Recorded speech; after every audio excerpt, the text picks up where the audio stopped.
साधक जब कृपा के सरोवर में स्नान करता है तब उसका दिव्य शरीर प्रकट होता है।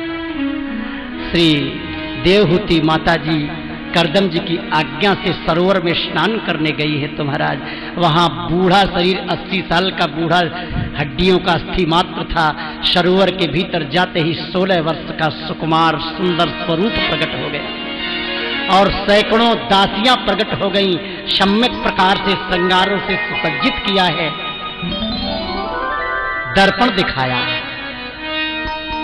तात्पर्य चित्त बिल्कुल दर्पण की तरह है, निर्मल हो गया। सखियों ने दर्पण दिखाया, अपने रूप को देखा, आत्म साक्षात्कार हुआ है। मैं तो श्यामा श्याम की सेवा के लायक हो गई। तुरंत आचार्यों की याद आई, गुरु की याद आई, पति की याद आई।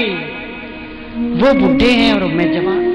बिना गुरु के मैं उस स्थान पर नहीं जा सकती। बिना आचार्यों के मेरे को ठाकुर जी के धाम में प्रवेश नहीं करना है। पहले गुरु को साथ में लेकर जब उनके साथ में प्रवेश करेंगे। वैष्णव सिद्धांत भी यही है कि मानसी भावना करते समय आचार्य और गुरुओं को पास में रखकर ठाकुर जी का चिंतन किया जाता है। तुरंत गुरुदेव प्रकट होते हैं पतिदेव के सामने, सिर झुकाकर खड़ी हुई। गुरु कहते हैं जाओ तुम ठाकुर के दर्शन करो, बैठो विमान में है। लेकिन नहीं, बिना आपके नहीं जा सकती मैं। तुरंत करदम जी महाराज सरोवर में स्नान करने लगे। बिंदु सरोवर में गुरुदेव भी स्नान करते हैं, पतिदेव भी स्नान करने लगे। महाराज जो भी स्नान किया है तुरंत 16 वर्ष का श्रीअंग प्रकट हो गया।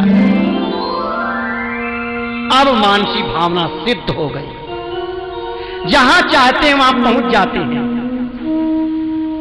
चित्रकूट की इच्छा हुई, वृंदावन की इच्छा हुई, स्वर्गलोक की इच्छा हुई, जहां इच्छा हुई वहां प्रकट हो गए। एक सठकोप जी थे रामानुज संप्रदाय के आचार्य चरण, उन्होंने दर्शन किया भावना में राम जी की सवारी का, पर राम जी की सवारी के दर्शन नहीं हो रहे थे। राम जी के दर्शन नहीं हो रहे थे। सवारी में कभी छत्र आ जाए, कभी चंवर आ जाए, कभी भीड़ आ जाए।